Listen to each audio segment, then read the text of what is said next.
میں ظلمت شب میں لے کے نکلوں گا اپنے درماندہ کارواں کو، شرر فشاں ہوگی آہ میری، نفس میرا شعلہ بار ہوگا۔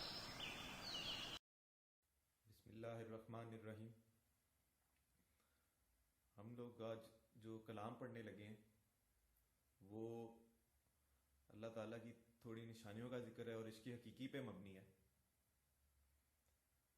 تو کلام شروع ہوتا ہے، کہتے ہیں گلزار ہست و بود نہ بیگانہ وار دیکھ، ہے دیکھنے کی چیز اسے بار بار دیکھ۔ کہتے ہیں گلزار ہست و بود، گلزار کہتے ہیں باغ کو، ہست و بود، ہست کا مطلب ہوتا ہے زندگی یا ہونا، اور بود کا مطلب ہوتا ہے نہ ہونا یا موت، صحیح ہے۔ تو گلزار ہست و بود میں جہاں پہ زندگی بھی ہوتی ہے اور جہاں پہ موت بھی ہوتی ہے، یعنی ایسا باغ جہاں پہ زندگی اور موت ہوتی ہے، تو یہاں پہ اس سے مراد دنیا ہے۔ کہتے ہیں گلزار ہست و بود نہ بیگانہ وار دیکھ، کہتے ہیں اس دنیا کو نہ بیگانہ وار دیکھ، بیگانوں کی طرح نہ دیکھو۔ بیگانہ وہ ہوتا ہے یعنی جسے سمجھ نہ ہو، جو یعنی بیگانہ ہو گیا، جسے اجنبی ہو گیا، کہتے ہیں اسے اجنبیوں کی طرح نہ دیکھو اس دنیا کو۔ کیوں؟ کہتے ہیں دیکھنے کی چیز اسے بار بار دیکھ۔ تو جو سورہ 13 ہے، اللہ تعالیٰ اس قرآن شریف میں آیت میں کہتے ہیں کہ جو ندیاں ہیں، یہ پہاڑ ہیں، یہ جو پھل ہیں اور ان کے جو میں نے جوڑے بنائے ہیں، اور یہ جو رات دن کو چھپا لیتا ہے، اللہ تعالیٰ کہتے ہیں اس میں میری نشانیاں ہیں، یقیناً غور و فکر کرنے والوں کے لیے اس میں نشانی ہے میری۔ تو اس وجہ سے اقبال کہہ رہے ہیں ہے دیکھنے کی چیز اسے بار بار دیکھ، کیونکہ بار بار اس چیز کو دیکھا جاتا ہے جس پہ غور و فکر کرنے کی ضرورت ہو۔ تو کہتے ہیں گلزار ہست و بود نہ بیگانہ وار دیکھ، بیگانوں کی طرح نہ دیکھو اس دنیا کو، ہے دیکھنے کی چیز اسے بار بار دیکھ، غور و فکر کرو اس کے اندر، اور اپنے رب کو پہچانو، بیگانے نہ بنو۔ آیا ہے تو جہاں میں مثال شرار دیکھ، دم دے نہ جائے ہستی ہے نا پائیدار دیکھ۔ کہتے ہیں آیا ہے تو جہاں میں مثال شرار دیکھ۔ شرار کسے کہتے ہیں؟ جو چنگاری ہوتی ہے، اور چنگاری کیا ہوتی ہے؟ ایک لمحے کے لیے اٹھتی ہے اور پھر فنا ہو جاتی ہے نا۔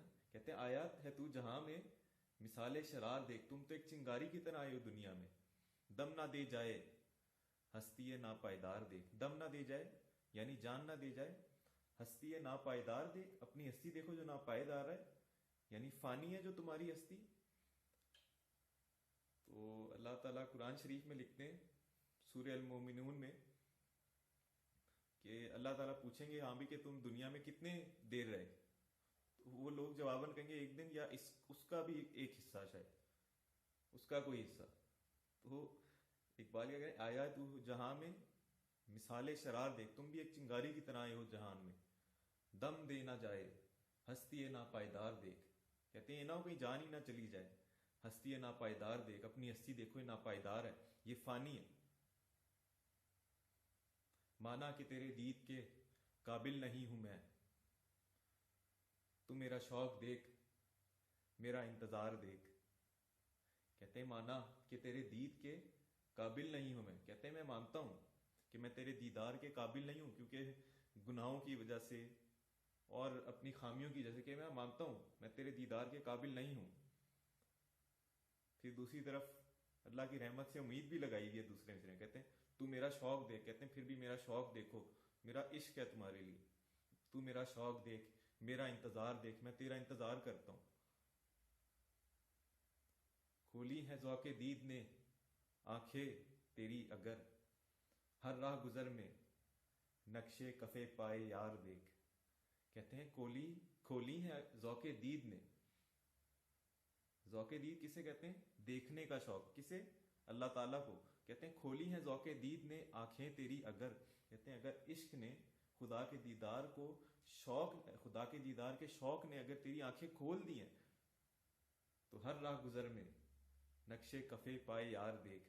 تو کہتے ہیں ہر چلتی راہ میں، راہ گزر کہتے ہیں کوئی بھی راستہ ہو گیا، ہر راہ گزر میں نقشے، نشان، کفے پائے یار، اپنے محبوب کے پاؤں کے تلووں کے نشان وہاں پہ دیکھو، نقشے کفے پائے یار دیکھ۔ تو تو کہتے ہیں ہر جگہ، کہتے ہیں اگر تمہاری ذوق دید نے نا خدا کے عشق میں اس کو دیکھنے کے شوق نے اگر تیری آنکھیں کھول دی ہیں تو ہر راہ گزر میں یعنی ہر جگہ میں اپنے محبوب کے طلبوں کے نشان دیکھو، یعنی ہر جگہ اپنے محبوب کی نشانی دیکھو. تو میں اب آپ کو ہمارا مقصد بتانا چاہتا ہوں کہ ہمارا مقصد یہ ہے کہ ہم اقبال کی شاعری کو عام کریں، خاص طور پہ نوجوان نسل میں.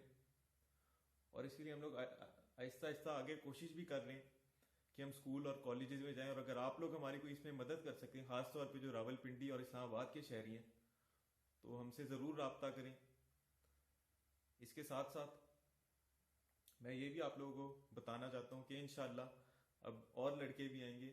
میری یہ کوشش ہے کہ انہیں بھی اس طرح ٹرین کیا جائے کہ ہم لوگ لڑکے بڑھا سکیں اور لڑکے بھی بولیں علامہ اقبال پہ آگے، اور ہم اس کاروان کو آہستہ آہستہ آگے بڑھائیں. اور کلام اقبال پہ سب سے ضروری ہے کہ ہم لوگ عمل کریں. اگر جواں ہو میری قوم کے جسور و غیور تو قلندری میری کچھ کم سکندری سے نہیں. کہتے ہیں اگر جواں ہو میری قوم کے جسور کہتے ہیں جرت مند، او غیور اور غیرت مند، تو قلندری میری کچھ کم سکندری سے نہیں. کہتے ہیں اگر میری قوم کے جوان جرت مند اور غیرت مند ہو جائیں تو قلندری میری، یہ جو میرا قلندرانہ کلام ہے، کچھ کم سکندری سے نہیں. کہتے ہیں میں کسی سکندری اعظم سے کم نہیں ہوں گا اگر یہ میری قلندری سے فائدہ اٹھائیں، اس پہ عمل کر دیں، جس کے لیے ہمیں پہلے شعر میں جسارت اور غیرت دونوں کی ضرورت پیش آئے گی. شکریہ.